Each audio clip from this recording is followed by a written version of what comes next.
Rachel, it is such a pleasure to have you here on the Social Entrepreneurship and Innovation podcast.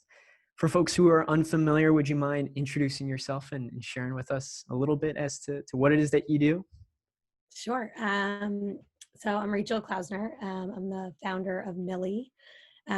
We are a charitable giving platform with roots targeted at kind of the millennial generation, kind of bringing access to giving accounts to at all levels of giving, which I can dive into later. And really now our sweet spot is helping folks amplify their giving with companies. So with as an employer, giving employees the opportunity to give through the company and actually double the impact with a company match. So we've definitely evolved in the last year and a half pretty drastically, but it's been really fun because we're definitely seeing the giving going through our platform way more than double, thanks to companies and the power that they bring. Wow. And when was the implementation for the company side of it So added pretty in? recently, we've just been onboarding our companies in the last few months. So it's really been very COVID heavy these last few Mm, months of onboarding. And we've just seen so much giving going through companies, both via their customers and employees. We have kind of both programs where companies can actually match their employees' giving, but also give to customers or prospects charitable gift cards, which we're mm. seeing be hugely popular, especially now. It feels kind of weird to give away anything in a time like kind of the present. So people are feeling a lot better about giving charitable cash that folks can give to organizations. Hmm. So Millie is still a very young business. Yes. What's it been like? I started in late 2018, right? Is that when Yeah. the app Yeah. first hit the App Store? Yeah. We're at about exactly, I think, a year and a half. Um, it's been crazy. I mean, totally wild. I think the pace has been uh accelerant, just really accelerated from the start, thanks to just a bunch of really lucky breaks. Hmm.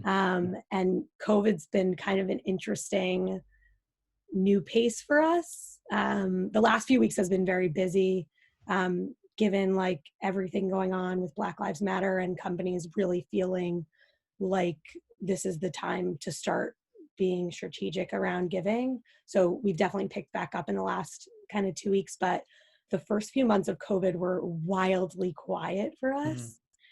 Just because I think there was a lot of recalibrating going on at companies trying to figure out how long is this going to last? How do we cut every single cost we can? How do we pause everything we're supposed to be doing? So we feel very grateful that there's in other ways, actually, regardless of Millie, I feel very grateful that the country is kind of finally taking a look in the mirror at ourselves and what we've been doing for centuries. And it's really exciting to see it trickle down into companies finally realizing oh wait, I actually, given COVID, given the economic uncertainty, we need to double down on giving, and we need to double down on aligning with our employees kind of around what they care about, whatever that may be. Hmm. And so what had allowed y'all to be so well positioned, when companies have this consideration that they need to look deeper into their own uh, position of showing that they are going to give back to the community, stand with their community. Um, I mean, you mentioned the word lucky break, but I'm curious why Yeah, you I always just think, similarly positioned. yeah, I mean, I think early on, I mean, the concept started in late 2018, and we started coding in December of 2018. And then by March, we already had launched and been in Fast Company and a whole bunch of other kind of Hmm. outlets. it was just very fast. Like, I think I've been at a lot of other startups. I've been in a lot of startups in my life, and it just felt like a very quick. And then in the summer, I think it was the summer, we were in Oprah magazine, and then I don't know, we just got a lot of like great lucky breaks like that were not like, we definitely work hard, and we've had a lot of great interns that have just like we were in Boston, and so we have a lot of really talented interns from the schools around here each semester, and one of them was like this PR guru who, like, I don't know where she came from. She's amazing. Her name's Emma. And she was with us our first semester. So like 2 months into this company, she is one of these interns that shows up and is like, let's do this. And she was just really strategic about who she reached out to, and just ended up getting us a lot of press, which at the time I thought was more of like a vanity thing. Like, not vanity, like I think it's great for business, but sometimes it feels like, okay, is that just like for our ego, or is that going to really help the business? But Mm. I was just actually talking to someone about it recently. Like, we actually ended up getting a whole bunch of our like angel investors from that press that came out. It was like, at the time I was not thinking about those connections, but now looking back, it's like, wait, we got more than like all of our first beta users and all of like, the first few hundred nonprofits, and all that did come from the press. But it was really cool to see these other things that I wasn't expecting come from press as well. So it's just been, I think that's what I mean by lucky breaks, because I do think that sometimes that stuff can be hit or miss if like a writer picks you up or doesn't pick you up. Yeah.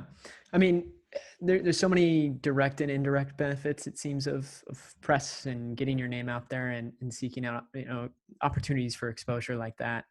But I guess backing up even a bit, as y'all were thinking about getting Millie's name out there and getting users on the platform, both the nonprofits and ideally those who would be doing the giving, the individuals, what all kind of different channels were you seeking, or like what was the initial strategy? Because obviously, it seemed press and PR did work, and in Yeah. some regard for you. Yeah.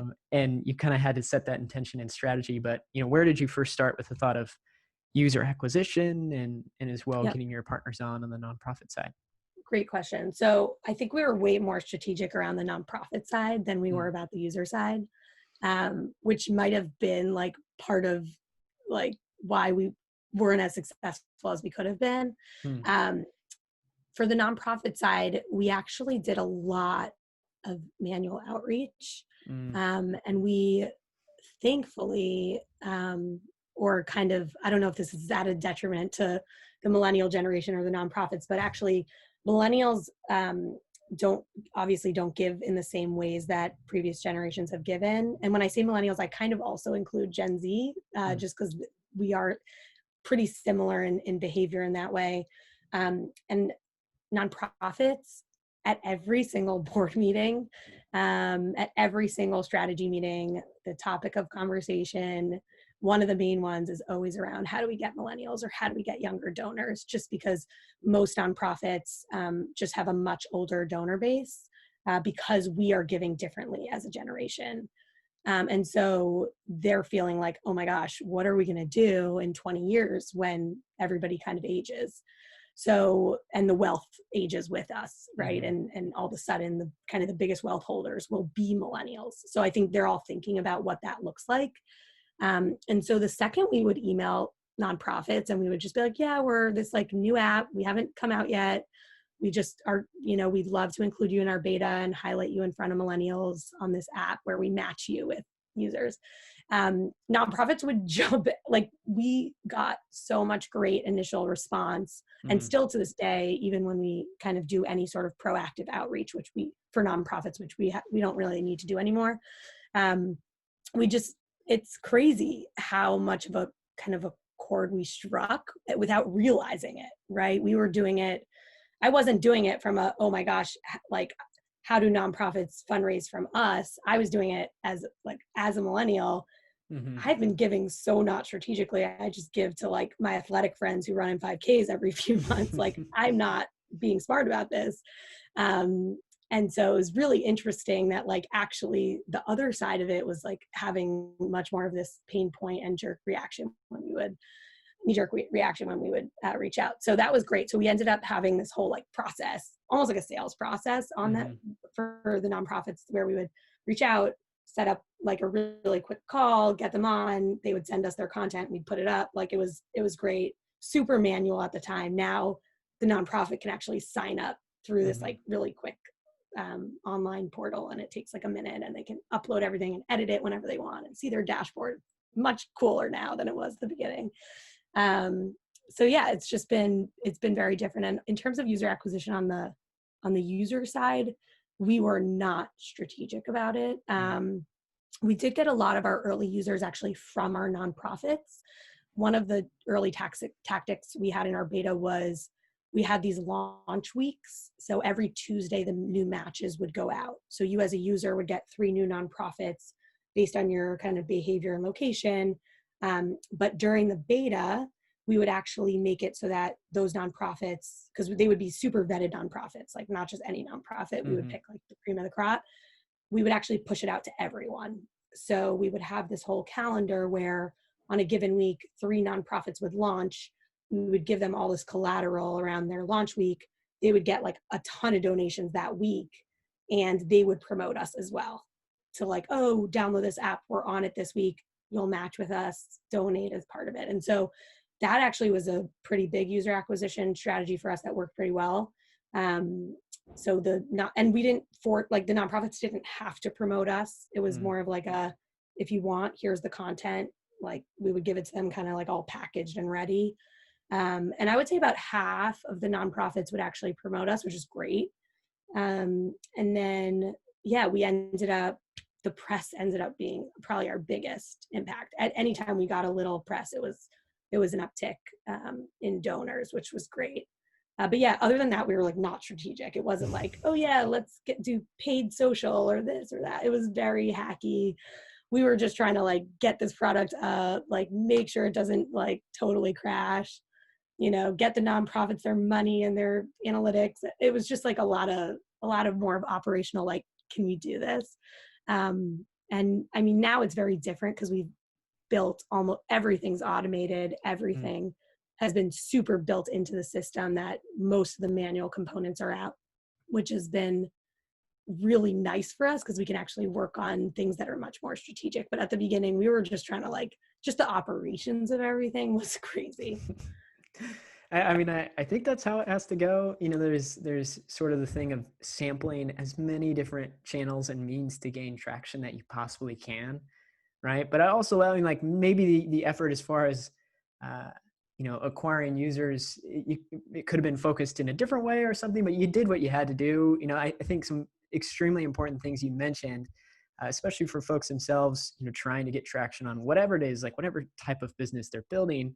Uh, um, the value in getting on the phone with people directly, you know, and really making a concerted effort to speak with people who you're serving. And obviously you have 2 different sides.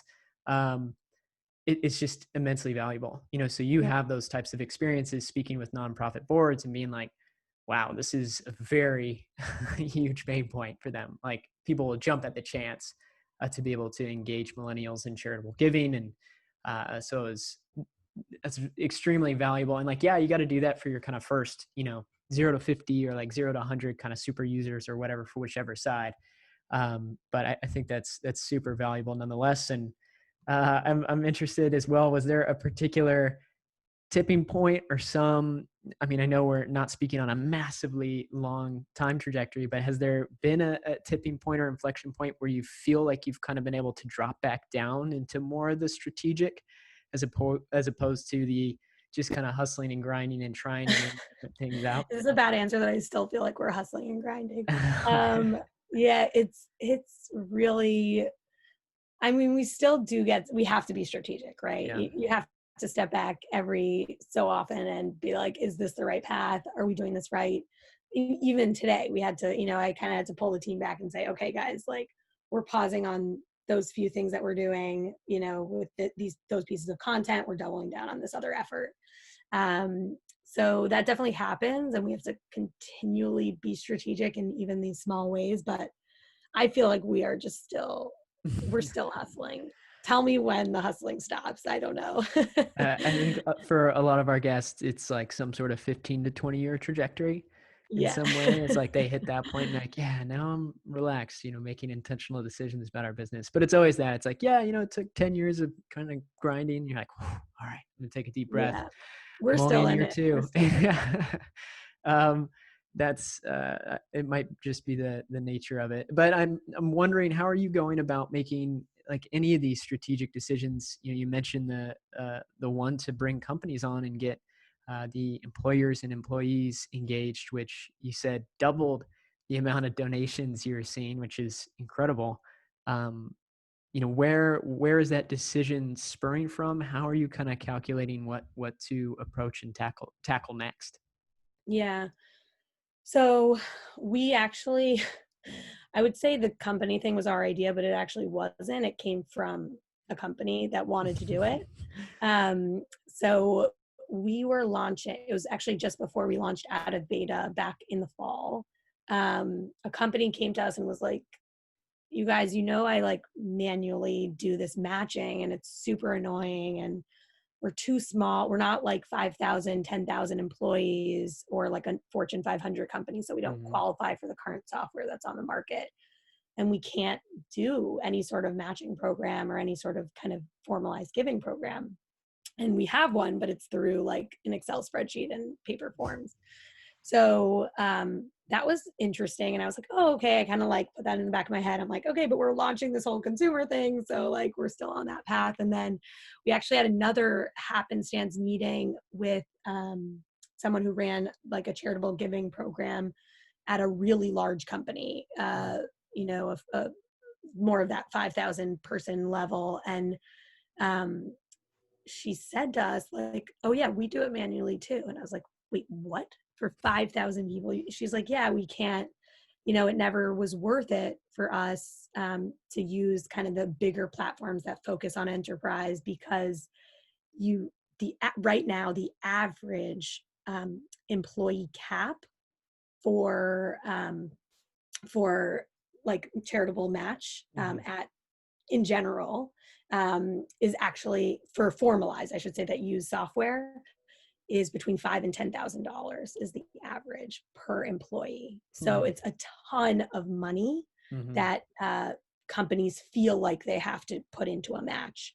But for a company that might not have the budget for it and they just want to match, let's say $200 a year per employee, the mhm, five or $10,000 price tag per employee, like that amount, it's just so out of their stratosphere. And the software for that is comparable in price to the $5,000 or $10,000 a year in match. So mm, it just doesn't, it's like, what's the point of paying $200 per employee, whatever it is per year and we're doing that much in the actual match. Like it just never made financial sense.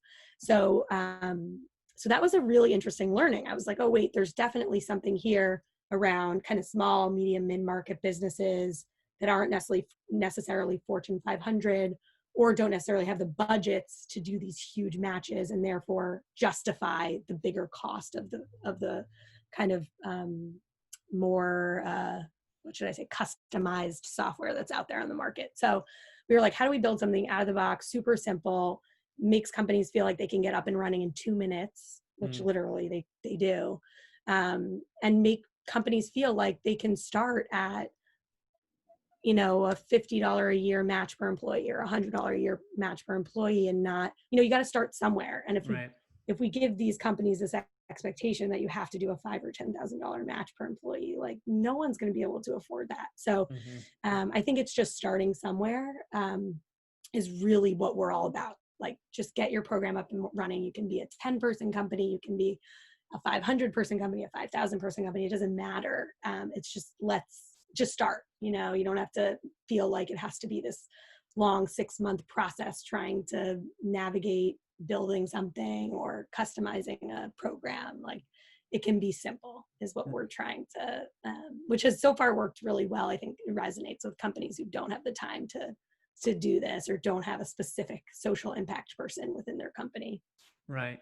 I mean, and not speaking to specific statistics, but I think most businesses would be of the size to where the more kind of, grow, or like, donate as you grow or match as you grow type plan like yours, that would fit probably more businesses than not. Yeah. Like, fewer businesses can afford that kind of $5,000 to $10,000 a year match. Yeah. Um, that's interesting. And what was it like to see the first like day or week of those double donations, to be like, oh wow, this worked. Like, this was a good approach. Yeah, it's been interesting. Like most of the success of our program right now has really been through companies doing it with their customers. So that's been really interesting, just because we thought we were going to be focused mostly on employees, which we are still, and that's still a huge part of this, but a lot of companies are leveraging that component of it. And that giving is like totally exceeding our expectations around giving. And then on the employee side, it's amazing because we're seeing double, even internally. It's been fun personally. We have obviously a Millie account for Millie Mm-hmm. for our team, and just seeing the giving and the giving double, and just like seeing people are giving way more, like even within our team, we're seeing Mm-hmm. so much more giving because it's doubled, like, which is great. And there's so many great statistics around kind of turnover decreasing when companies have employee match programs. It's actually kind of wild. The numbers are amazing. Mm. And I mean, and we haven't put out the numbers. It was like a study done by this, the big competitor in the space that focuses on enterprise. But just having a charitable match for your company decreases turnover for the employees that actually utilize it by 37%, which is like insane. So it's really crazy. And yeah, there's just like a lot of really interesting stats around how the two kind of either, whether it's causation or correlation, TBD, like that was unclear, but either way, you're basically, for any of your employees that do end up staying a long time, you're giving them this perk if it is correlation, right? Mm. So.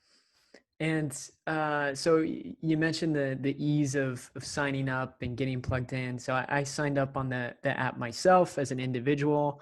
How does the experience for a company signing up relate to, or like how does it compare to just an individual signing up for the app? Is it Yeah. because it was quick? I was signed up Yeah. and logged in a minute. But it's kind of similar. The only difference is we don't let you fully do the entire process without us just manually pressing a button to launch you. We do that more for like billing purposes than anything. I know that sounds like kind of silly, but we haven't built it in yet. I'm sure it'll be built in the next few months, but basically it's very simple. You would sign up like you did, and then we actually would create a company on our end, which is also just super quick, a button, and then you'll see in your actual platform, all of a sudden it'll change a lot, and you'll have this whole other experience where you are the admin and you can start inviting your employees, and you can set match amounts, and you can decide which companies, which organizations folks get automatically accepted as a match and which ones get rejected. Or you can also like we have these live dashboards for your employees for everyone to see, and you guys can also, people can share out as well to like customers or stakeholders or whoever, which actually show how the giving's going, which is awesome. And that's been really fun. And you can customize that whole dashboard and add things and put in mission statements and top organizations. And then it also updates as folks start to use it, which is a lot of fun for us to see. So we can see like cause areas that people like the most, top nonprofits we've donated to. And throughout the whole experience, it's never talk about specific amounts of money that individuals are giving. It's always around where someone's giving, not how much. So that's really big for us. And you'll see that continues through in the company experience as well, which is really fun. So you can still see how a company is doing in terms of their giving overall, like how much are we giving, how are we doing, but you can never kind of see an individual level of giving or anything like that, which is really important. And so is the pitch or like the value proposition for companies similar in engaging specifically like younger customers, like millennial customers, Gen Z customers, and employees, or is it still We general? know in general, I think like whether you're, I don't know, a baby boomer or not, like printing out a form, physically filling it out and bringing it in, which is how some companies still do this match, is just not as simple Hmm. as clicking a button, even if it takes some time to figure out where that button is, but it's pretty straightforward. We actually, weirdly, even though we're targeting millennials, a lot of our users, kind of on the individual side, are actually baby boomers who use it to gift charitable dollars to their kids and grandkids, which Mm. is very interesting. So our gift cards have kind of taken on a new life of their own, which was unexpected, but a lot of our individual giving actually comes through other people giving to people who are then giving.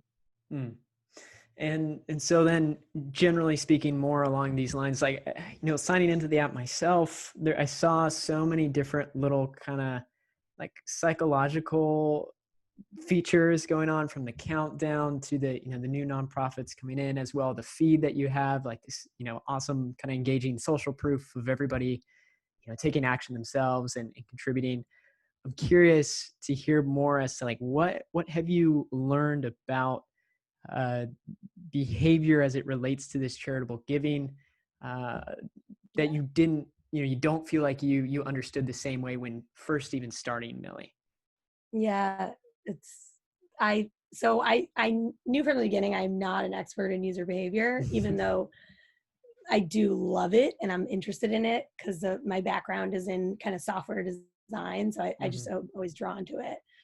Um, I knew that the experts were the current apps out there on the market that were addicting. And I was like, oh, how do we leverage some of this? So, Mm. honestly, a lot of the concepts that you see in the app are actually taken from a lot of other apps that do really well and are kind of addicting in their own way. And I was like, oh, let's make charitable giving addicting by stealing some of these features. So, yeah, I mean, the time based matching and the countdown, like, totally, like, we did not make that up. That is, Hmm. I mean, maybe for charitable giving it's new, but in general, those kinds of concepts around, getting the user to come back, um, is kind of more, it's out there, right? Hmm. And the social proof, right? Like, we all use social media and Venmo and all those, and the social proof is a huge part of it. That's been super successful and has been great for us too. We've loved it.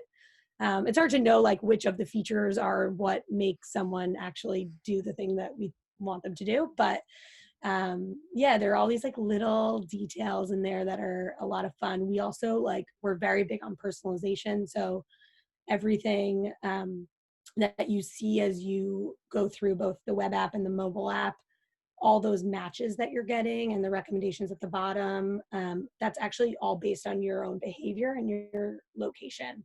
Hmm. So, like, you're going to get a different match than someone else. And over time, as someone gives more, we start to learn a lot more about them, which also has some like potential negative effects. So, we're really trying to be cognizant of that, right? Like, we don't Hmm. want you to have this kind of inherent bias if, like, you start giving to certain organizations and we only fill your feed with those kinds of organizations, then you're pigeonholing yourself into this very specific area.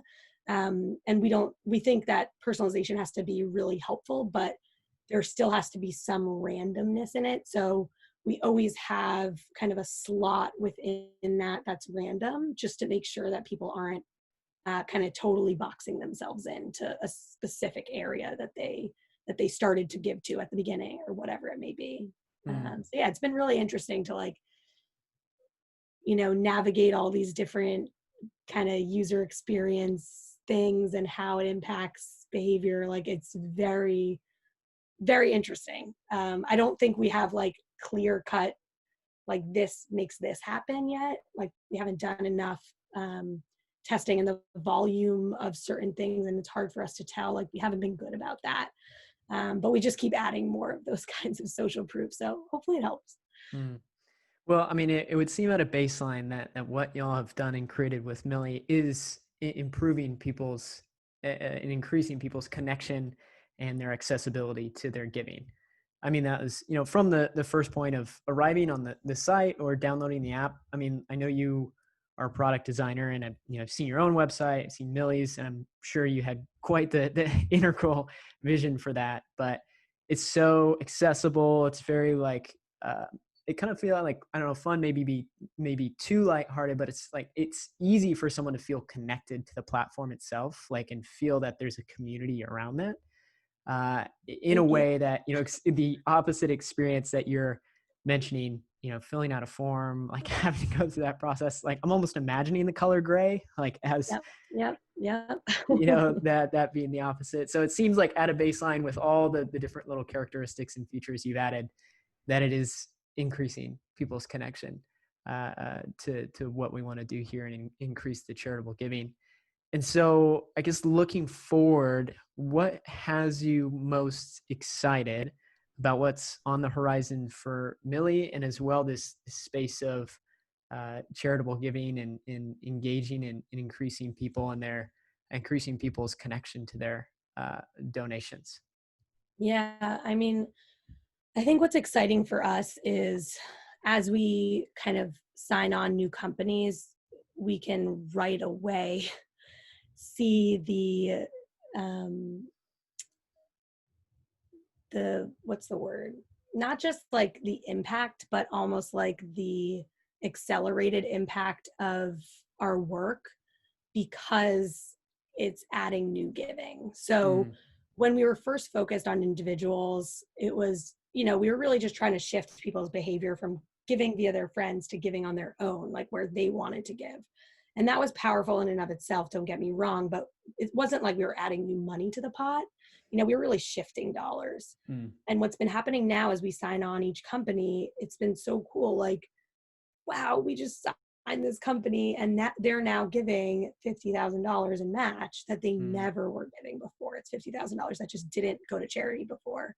So I think that's what's really exciting is as each company is coming on board and setting these kind of match amounts, we're realizing the potential scale for impact, and almost like an amplification of impact, right? It's not just about those individual donors now.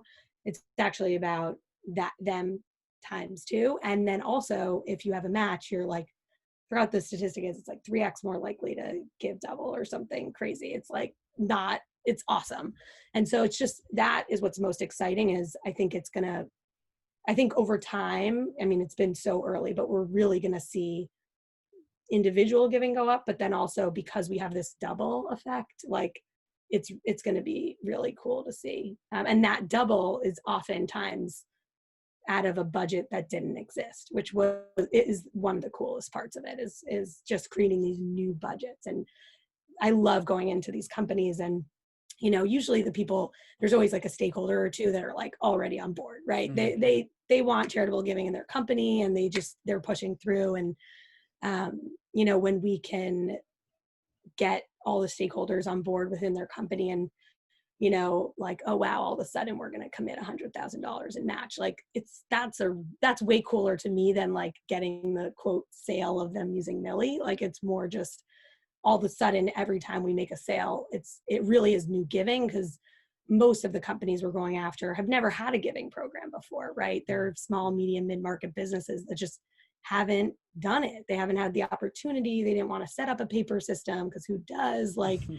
it just wasn't something on their mind. And thankfully, because of kind of everything going on in the world this year, I think a lot of companies are definitely trying to figure out ways to be more involved and embedded in their communities with their employees. Mm. And to access more of these companies, access more of this giving, what feels to be your particular day-to-day role? Like, where do you see yourself personally, Yeah, fitting in with Millie right now? I mean, I don't know what other founders are like, but I just feel like it's like every day is so different. I'm learning like new things every day about different areas, Mm, like obviously we're coming up on July 1. Like this week I'm working on accounting and like, just totally, I think it varies each week, and sometimes you're hiring and sometimes but I think one of the constants that I'm realizing is, unless you're in the early stages of R&D, which is usually are pretty fledgling, Mm-hmm. like as a founder, you're selling, right? You're selling your vision, which is, I was never a salesperson. I was, I'm a designer. I'm not, I know how to put a vision on a computer or on a paper, but it's hard for me to sometimes articulate exactly what we're doing. And so that's something that I need to keep learning and I need to be better at, because sales is such a big part of this. So I'm definitely learning from some pros though. So hopefully by the end of this all I can, I'll feel better about myself as a salesperson. I mean, you're making progress clearly. So step by step. Rachel, I appreciate your time. Before we finish up, can I ask you a few kind of semi or almost rapid fire questions? Yeah, let's do it. All right. Well, first, let's start with a book, maybe a recent book that's really impacted you, or a book that you come back to and you always love to recommend to others. Yeah, I just read a book called, this is not exactly related to social impact, but I read a book called Work Inspired by Erin, who's the CEO of Kronos, which is like a really big HR tool. And Mm, the book is so interesting because he, like before everybody else, really focused on his employees' happiness, but like 25, 30 years ago, before it was like, now it's commonplace. So it mhm, was really interesting reading his stories, and how he's like, just his tactics for being connected to his employees on an individual level, even though he has like thousands and thousands of employees globally. So I love that book because it humanizes the CEO role in a way that I feel like sometimes when I read about, I just always, my perception of a CEO is more stoic, and I just mm. love hearing his stories. So that I love that book. Yeah, I've read a bunch of kind of more startup-y books that are scrappy, but I like recommending that because it gives me hope when you're at the larger scale. Not that I Mm. think Millie's necessarily needs to be this huge company, but um, I appreciated it, which is, yeah, that was great. And then trying to think what else. This is not a book, but if you have not seen Just Mercy yet, which actually, sorry, it is a book. I saw the movie. I did Mm. not read the book. That was just so powerful, and especially nowadays with everything going on, it really kind of gave this really interesting story. And the nonprofit EJI, Equal Justice Initiative, behind it, the one that the story is all about, is just incredible. So that's more of a nonprofit plug. Just the way that the Innocence Project, we're actually doing a big kind of content piece this summer. We're going to be putting out a lot around um, specifically kind of like racial inequity, but specifically in the judicial system, Mm. which is something that is kind of being talked about now, but really the focus has been more on policing and less on Right. the judicial system, which actually takes way more lives, in a way, like just on a much larger scale. So I think there's a lot of really interesting things that hopefully will come out of these conversations, kind of beyond just policing, that will be really interesting. But yeah, that Just Mercy is like a perfect example of that as a book and a movie. Yeah, highly recommend it. Excellent. And maybe along those lines, or not, have there been any particular nonprofits or companies that have particularly inspired you in the space of social impact recently or otherwise? Yeah, I mean, man, I was just talking to my friend about the L'Oreal situation, how they've since kind of walked back. We don't have to go into the whole thing, but really powerful how a company basically said, like, we made a mistake Mm, and like basically went the other way completely. It's very unusual for a company of that size to do that. So that was pretty cool to just see a company of that size kind of admit that and change gears 100, like 360. mm, Um, Ben and Jerry's is always, I think every social impact entrepreneur, I think, feels that way. I like had a total fangirl moment where I actually went to the Ben and Jerry's headquarters in Vermont and met with their social impact. I would call him a guru because he really is, and just such great. Their whole response to everything, and the way we learn from them on a daily basis, regardless of if there's a hot topic right now. Like when I actually went, I also like dragged my husband with me to Vermont, and we went to the Ben and Jerry's factory, which is delicious and amazing. And all along the walls, it's not like Ben and Jerry's, Ben and Jerry's, Ben and Jerry's. It's about like different social issues, and it was just like so inspiring and just like, it's not a hot topic, it's not a whatever, but like, it's not popular to like be whatever, even when it wasn't popular to be impactful within the community, they have been. And so I think that to me just shows like their true colors. It doesn't have to do with like, what's in and what's hot and what will get them some PR buzz, but it's just who they are in everything they do. So I love that. I think it's super inspiring. And their ice cream's delicious. So why not? Right. And next one for you here. Are there any particular maybe morning routines or daily habits that you feel like you have to stick to? Oh gosh, does anyone have a normal morning habit now with COVID? I do not. I'm like, It's completely I feel like flipped I on its used to have a head. normal life. No, it's so funny. I used to have, I think everyone feels this way. Like we used to all kind of have I felt a much more structured life before all this. And Mm, I have two small kids. So, no school open, no daycare, like there is no normalcy in this house. So yeah, it's been fun trying to navigate the not normal day to day, I think. But yeah, it's been wild. I'm ready for a vaccine and for sure. us to figure this all out and get back to regular life. And finally, Rachel, what's one piece of advice that you maybe wish you heard or that you might give to an aspiring impact-driven entrepreneur themselves? Perhaps where you were when Millie was starting, or a little bit before when you were thinking about taking the leap into it. Yeah, I always feel weird giving advice because I feel like I'm still at the very early stages, and I still need a ton Learners of advice helping on other everything. learners, though, Yeah, I think I definitely came into this because I came from a very venture-backed startup community. So going into this, I always was like, oh yeah, you get your angels and then your VCs, and then, it's like this process that everyone goes through. Mm, And I didn't realize how much I didn't want that mm, until very late in the game. So I mean, we raised angel money, which I was always planning on doing regardless. But then when the time came where we were like, where honestly I wasn't even thinking about bootstrapping, but I was like, oh, I should go out and fundraise, start, thinking about it.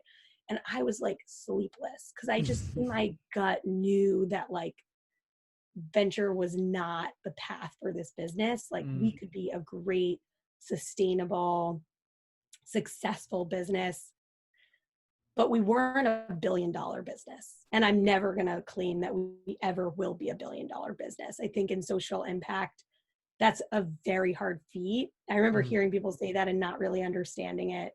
But I truly believe that I was in this like bubble that didn't make sense for the type of company that I was building. And I am so grateful that I had a whole bunch of people to kind of bounce ideas off of and really game plan for kind of, taking where we were and being sustainable with it and being smart. And I'm so glad we went that direction. Yeah, I thought I was going to go back to our angel investors and tell them, you know, we're not going in this venture direction, and they would all be like up in arms, and they were all so supportive. They totally were like, yeah, this is a much better business, being sustainable, having crazy huge impact, and Mm, not feeling the pressure of do or die, like, hit 10 million in ARR this year, or, like the the success rate. Like, I started actually looking into the success rate around venture backed companies and things like that, especially at the early stages. And it's wild. It's mm, almost like you're risking your life and knowing that, like, your chance of, like, even a moderate success is 5%. You know what I mean? It's like you're putting everything on the line. And especially when we were talking about what we were doing, it just didn't make any sense. It was mm, like, I don't want to be, I've had friends that have done the venture thing and their companies were squashed because they weren't on the right trajectory, but they could have been break even for a few more years and, done it, like, built it up on their own after mm, that. But it wasn't worth the venture's time and they had too much equity and whatever. So it just felt like, wow, we, like, this is crazy. Like, we're giving up our years of our life and knowing that our odds are just not there. And because we're doing what we're doing, if we know that we're making a huge impact and we're sustainable as a business, we're breaking even, we're doing great, like, why would I risk it by potentially, like, squashing us as a company if we don't hit, like, a crazy high number? So I still believe in venture for so many companies. I think, like, if you're not in the social impact space and you're doing a SaaS business and you're selling something that's just, like, super sticky and user acquisition's low and all this stuff, I think it works. But I think in our case, like, it was really clear, once I actually, had to make the decision that, like, this just wasn't going to work. So it's been interesting. And we've had, obviously, venture folks, like, reach out to us and stuff, like, pretty, whatever. But I think what they do is amazing. It's just not what we are as a company. mm, And I think we're more about building something that makes a huge impact and can be sustainable and doesn't feel the pressure of, hitting those numbers. mm. No, that's really important advice. We've had that reiterated on the show a few different times. Um, there's just there's pros and cons to that situation, and you should really personally evaluate Yep. if seeking outside capital is right for your business. Yep. There's a lot of allure with it for sure, but it's definitely Yeah. not right for a lot of businesses. Yeah. Well, Rachel, again, I appreciate your time. Thank you so much Thank for you joining so me much for on the having me. podcast. This was so much fun. Brilliant. Any parting thoughts for our audience here before we finish up? Um, I wish everyone well during all of this craziness. And I I know it's hard to be optimistic during a time like this, but we'll all be better. We will. This is all gonna be great at the end of all this.